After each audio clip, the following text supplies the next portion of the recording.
नमस्कार। शादी के बाद विदाई का समय था।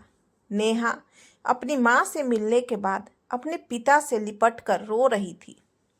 वहाँ मौजूद सब लोगों की आंखें नम थी। नेहा ने घूंघट निकाला हुआ था।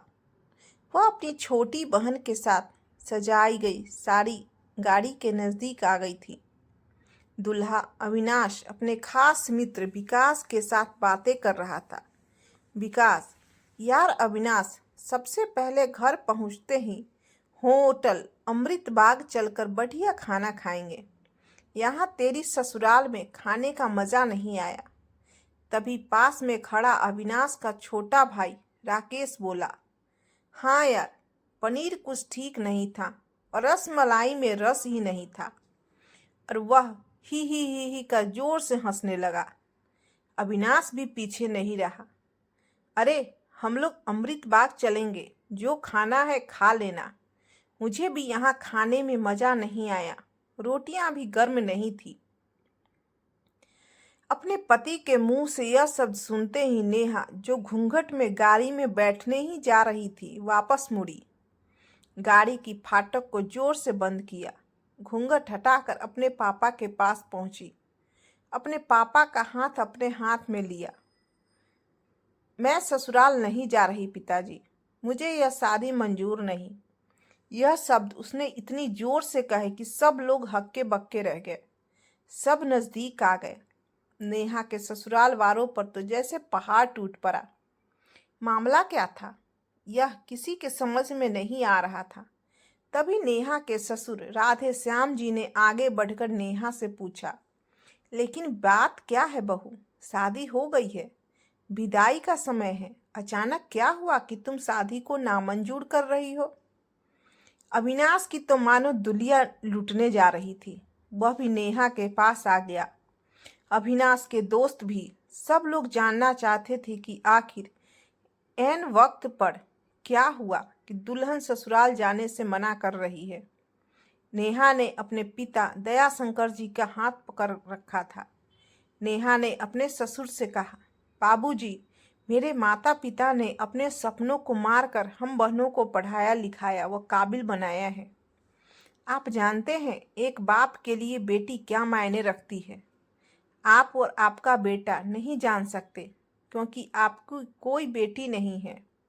नेहा रोती हुई बोले जा रही थी, आप जानते हैं मेरी शादी के लिए शादी में बारातियों की आव भगत में कोई कमी न रह जाए, इसलिए मेरे पिताजी पिछले 1 साल से रात को 2-3 बजे तक जाकर मेरी माँ के साथ योजना बनाते थे। खाने में क्या बनेगा, रसोइया कौन होगा। पिछले 1 साल में मेरी माँ ने नई नई साड़ी नहीं खरीदी, क्योंकि मेरी शादी में कमी न रह जाए। दुनिया को दिखाने के लिए अपनी बहन की साड़ी पहनकर मेरी माँ खड़ी है। मेरे पिता की इस 150 रुपये की नई शर्ट के पीछे बनियान में 100 छेद हैं। मेरे माता पिता ने कितने सपनों को मारा होगा। न अच्छा खाया न अच्छा पिया, बस एक ही ख्वाहिश थी कि मेरी शादी में कोई कमी न रह जाए। आपके पुत्र को रोटी ठंडी लगी, उनके दोस्त को पनीर में गड़बड़ लगी, मेरे देवर को रसमलाई में रस नहीं मिला। इनका खिलखिलाकर हंसना मेरे पिता के अभिमान को ठेस पहुंचाने के समान है। नेहा हाँफ रही थी। नेहा के पिता ने रोते हुए कहा, लेकिन बेटी, इतनी छोटी सी बात। नेहा ने उनकी बात बीच में काटी। यह छोटी सी बात नहीं है पिताजी। मेरे पति को मेरे पिता की इज्जत नहीं। रोटी क्या आपने बनाई? रसमलाई, पनीर, यह सब केटर्स का काम है। आपने दिल खोलकर हैसियत से बढ़कर खर्च किया है। कुछ कमी रही तो वो क्रिएटर की तरफ से। आप तो अपने दिल का टुकड़ा अपनी गुड़िया रानी को विदा कर रहे हैं। आप कितनी रात रोएंगे क्या मुझे पता नहीं। माँ कभी मेरे बिना घर से बाहर नहीं निकली। कल से वह बाजार अकेली जा पाएगी। जो लोग पत्नी या बहू लेने आए हैं वह खाने में कमियां निकाल रहे हैं। मुझ में तो कोई कमी आपने नहीं रखी। यह बात इनकी समझ में नहीं आई। दयाशंकर जी ने नेहा के सर पर हाथ फिराया। अरे पगली, बात का बतंगर बना रही है। मुझे तुझ पर गर्व है कि तू मेरी बेटी है, लेकिन बेटा इन्हें माफ कर दे। तुझे मेरी कसम, शांत हो जा। तभी अविनाश ने आकर दयाशंकर जी के हाथ पकड़ लिए। मुझे माफ कर दीजिए बाबूजी, मुझसे गलती हो गई। मैं उसका गला बैठ गया था, रो पड़ा था वह। तभी राधे श्याम जी ने आगे बढ़कर नेहा के सर पर हाथ रखा। मैं तो बहू लेने आया था, लेकिन ईश्वर बहुत कृपालु है। उसने मुझे बेटी दे दी। वह बेटी की अहमियत भी समझा दी।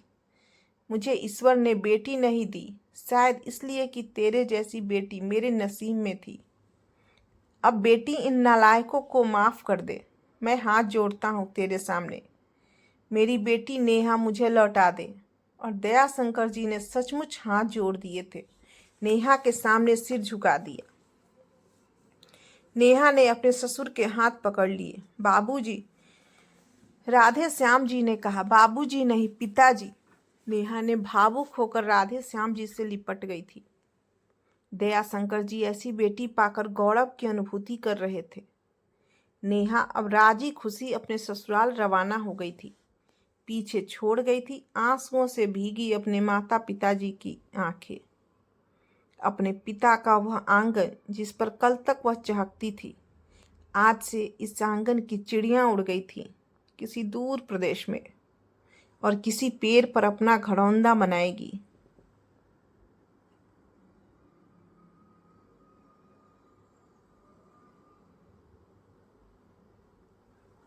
यह कहानी लिखते वक्त मैं उस व्यक्ति के बारे में सोच रही थी जिसने बेटी को सर्वप्रथम पराया धन की संज्ञा दी होगी। बेटी माँ बाप का अभिमान और अनमोल धन होता है, पराया धन नहीं।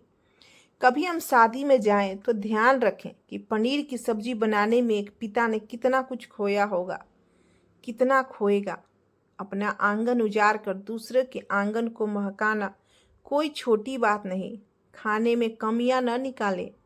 बेटी की शादी में बनने वाले पनीर, रोटी या रसमलाई पकने में उतना समय लगता है जितनी लड़की की उम्र होती है। यह भोजन सिर्फ भोजन नहीं, पिता के अरमान, जीवन का सपना होता है।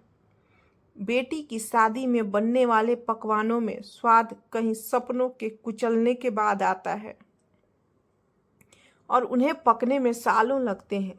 बेटी की शादी में खाने की कद्र करें। अगर उपयुक्त बातें आपको अच्छी लगे तो कृपया दूसरों से भी साझा करें। एक कदम बेटियों के सम्मान के खातिर।